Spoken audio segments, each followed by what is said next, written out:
So it's been a little bit over a month since Sparking Zero had its official release, and I think it's about time we have a conversation about it. If you've been on social media at all, whether it's Twitch, Twitter, Reddit, wherever you've been to get your news about Sparking Zero, you'll notice a lot of articles have been putting out that Sparking Zero is pretty much dead, like the game is done, that it's lost over 90% of its player base. And although it is true, if you look at the Steam charts, if you look at Bandai's Twitter, you can see that they're actually hosting several tournaments for Sparking Zero coming January for offline and online qualifiers. And just to see that Bandai's still trying to promote this game, to show this game that they've been working on for such a long time, you can see that they clearly want to push the game, but they're not gonna just give up on the game. And although Sparking Zero has had its fair share of issues, such as not being able to transform in battle, not being able to switch your character in DP battles, the whole thing with Jajaro, even though they addressed it, but the things with the controls, it has given the game a lot of bad rep. You mix that in with people who've been rage quitting, lag switching online, or the whole nine, just picking top tiers. And I'll be honest, like, I played over 150 hours of Sparking Zero already since release. And I'll admit, the game does a lot of things that is amazing. Truthfully, it does a lot of things that are amazing. But the reality is, it does a lot of things that are also bad. But I want to start off with the bad things first. Now, for starters, one of the biggest issues with Sparking Zero is the rage quitters. The amount of rage quitters that are in this game is astronomical. And they said that they're going to start penalizing people for it. But truthfully speaking, I don't see it. Like, I honestly don't see it. I was on my way to hitting Z rank. I was S5, S4, S3, S2, S1.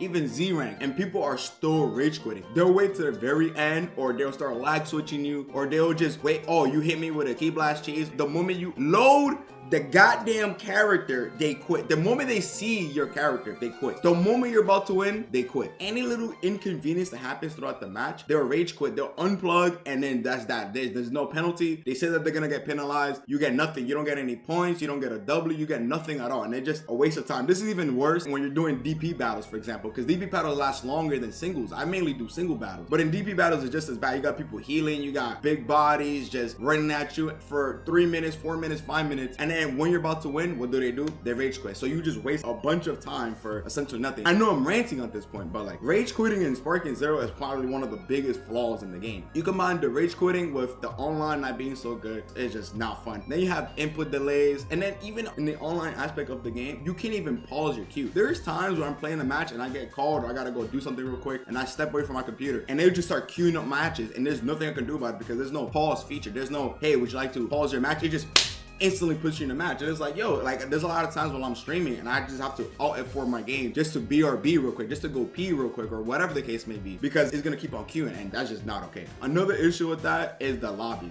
Please fix these lobbies. Oh my lord. Why is it that I gotta re-queue to spectate every single time we come back? Why is that a thing? Why isn't there also like a first to two option in the lobby? It's just one and done. Like, it's nice, you get the lobby flowing. I see the good in that. Like, I see the consistency in that, making everybody play one after another. But sometimes people want to play first to twos, you know? And it would be nice to play against your homeboy. All right, let's do it first to two. And like, at least in single battles or your DP battles, have it be able to change on the fly even. I think that's very convenient instead of having to remake the codes. And the codes are another thing. Why are we using 1, 2, 3, 4, 5, 6, 7, 8, 9? Like, why do we still have to input number codes? What is this? There has to be a faster way to input lobby codes. Like, please, there just has to be like a lobby system. Maybe like in Dragon Ball Fighters, that lobby is fine, or Street Fighter online training mode with your friend, with your homeboy, because that's another thing. Why do I have to connect 2 controllers to lap something in this game? I want to test out if I can beat Sparking. Oh, is there another way to beat Spark? Hey, is there a way to beat the key blast cheese? And then here I am playing the game, doing one of these at the same time, because I have. Please let me lab the game. I understand that the game is not a competitive game. I understand that. But please allow me to be able to play the game the way I want to play. At least let me learn the game so I can truly enjoy Sparking Zero to its fullest. Let me at least have a proper training. And of course, I have to address the elephant in the room, the Vanish Wars. Okay, I'll keep it a stack. Vanish Wars, they lit. I'll be honest. Vanish Wars, excuse me, super counter wars. When you're able to super counter back and forth over and over again, that shit is hype. But the Vanish, when somebody's in Sparking and you get in a Sparking scenario and you're also in Sparking and you guys are vanishing for like 5 minutes, just Sparking, vanish. That shit is boring. If we're doing 2 minutes of just pressing this, if you're playing on standard, you're just doing this. Vanish. It's brain dead. It's completely brain dead. It's super duper brain dead. Please, like, we need something to fix it, to eliminate that process of continuously Vanish Wars, okay? Please. Can we also talk about the fact that there's a lot of cheese in the game, whether it's Android 19 or Android 20, running around the screen, running around endlessly once they get the life lead to cheese you out to get the easy W.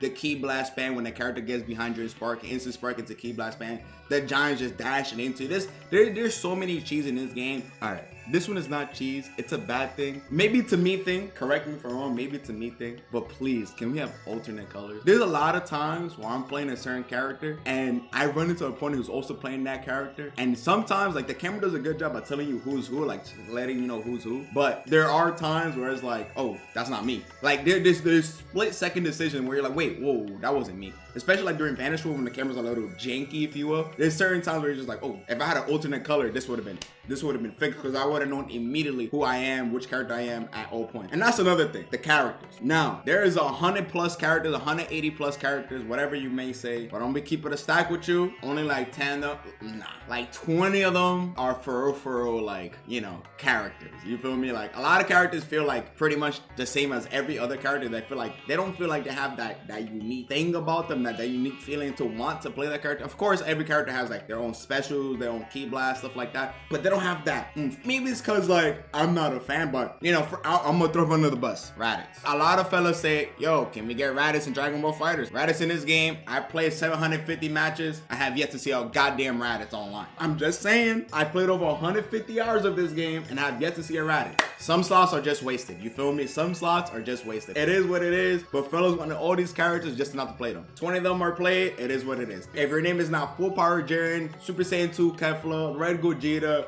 UI Goku, Super Vegito, like, I'm sorry, you're not being played. It is what it is. That's just my experience from playing online. Now, seeing on Twitter, seeing people saying like, oh, this game has lost over 90% of its player base. And it's kind of crazy to say like the game has lost over 90% of its player base. I mean, it did, but it's all relative, right? Like on Steam, there was what, like 200,000 people. So now there's only like 15,000 people playing. And don't get me wrong, that's still a good amount of people playing the game. 15,000 people playing and an arena fighter, like a game you're supposed to play like with your friends, with your cousins, your siblings, blah, blah, blah. I think that's still a good amount of numbers. Also, you have to keep it relative to what it is, because they also said they sold what, 30 million or 3 million, something like that. They sold a lot of copies. Let's just say for the sake of conversation, 1 million people are playing on Xbox and on PlayStation 5, right? Even if there's 90% of people who quit the game, only 10% of those people are still playing the game. That's still what, like 100,000 people still playing Sparking Zero. That's still a lot of people playing the game. It may look like a lot of people quit the game, which it does happen. 90 is, I'm not gonna pretend like 90% is not a big percentage. It's still important to remember that a lot of people are still playing this game. Now, I know I listed a bunch of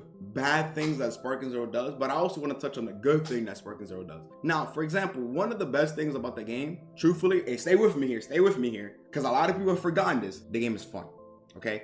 Sparking Zero is actually fun. Yeah, surprise, surprise, the game is fun.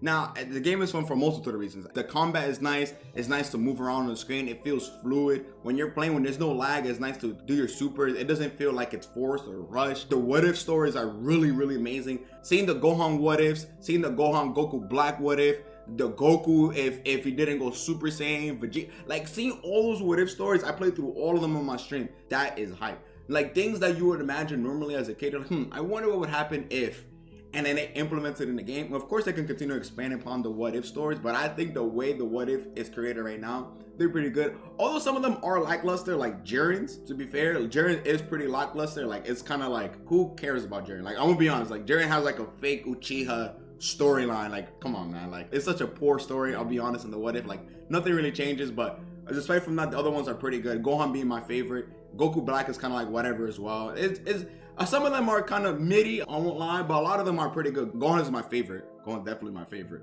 I like Goku's, I like Vegeta. Those are pretty good, right? Even Frieza's is pretty decent. The what if stories are pretty good. The combat is fun, it's fluid. The animations don't look forced or rushed. And the game is beautiful. Like I'd be watching my own videos, like when I'm editing videos, when I'm playing the game, when I'm watching my VODs on stream or anything like that. The game does not look as beautiful as it does when it's on my screen. I'm gonna be honest. Like having the game on my screen, the game, it just looks so gorgeous. Like you can see the particles, you can see all the effects, you can see everything. But when I'm doing it in video, it doesn't do the same justice, so there's that. The game does have a lot of good things about it, but it's really hard to like say all those good things before running into an issue. Like for example, playing online is fun, but then you meet lag switches and rage quitters. Okay, playing this character is fun, but then you realize the character is extremely weak and you get walled by Full Power Jiren, Red Gogeta, blah, blah, blah.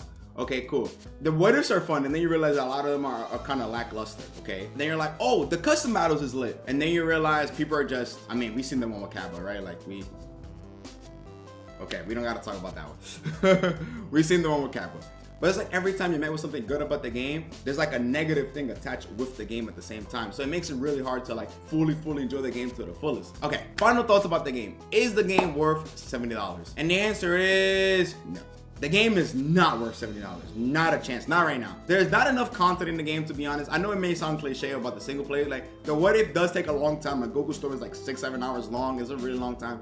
The what if story keeps you at bay, keeps you there. But to be fair, a lot of people are not gonna do all of that. Like, it's sometimes it's just too much. Like, the time battles, the restrictions, like the casual based audience, they're not gonna sit there and do all of it. The main reason I did it is because I'm streaming about it and people want to see it and I'm enjoying it and I want to actually experience it. But a lot of people are probably just gonna watch it on YouTube anyways, to be fair with you. And then with all the controller issues that the game be having, even though it's fixed now, but a lot of the controller issues it had early on, the tagging out and stuff like that, and just do you really want to play online? Like, how many people want to play Sparking Zero online, knowing that there's delay-based rollback, knowing that there's input delay, knowing that there's rage quitters, knowing that there's laggy connections, knowing that people are lag switch? Like, how many people truly want to play the game online? Like, the beauty about the game is able to play with your friends, your family, but the problem then comes down to when you want to play with your friend, your brother, your cousin, your aunt, whoever it is. There's only one map. But don't get me wrong, it's my favorite map in the game, being Hyperbolic Time Chamber. It's one of my favorite maps in the game, but you can only play one map. But eventually you're gonna get tired of drinking water every single day. Maybe one day you're gonna want some juice. And then once you realize like what the meta is and you start to perfect the meta, understand that, okay, if I'm playing this game, I'm playing Giant, or I'm playing Full Power Jane, I'm playing Red Gogeta, I'm playing UI Goku, I'm playing Super Vegeta, I'm playing Blue Vegeta. Once you realize that the top tier is the top tier and that's what it is, I'm S Broly, Z Broly, Key Blast, Command Throw into Unblockable, into this, into that. Once you realize what's going on, and once you start realizing the super counter war, you just super counter.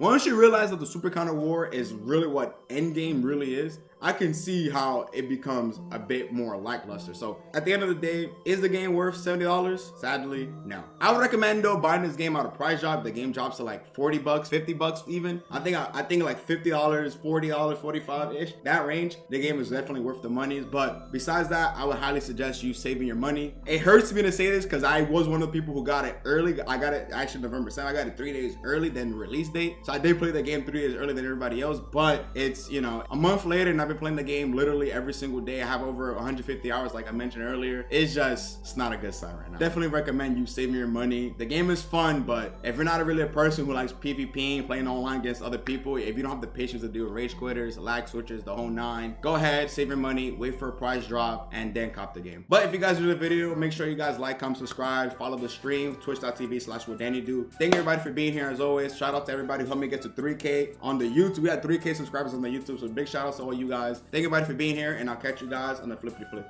Peace and love, y'all, and we out. Peace.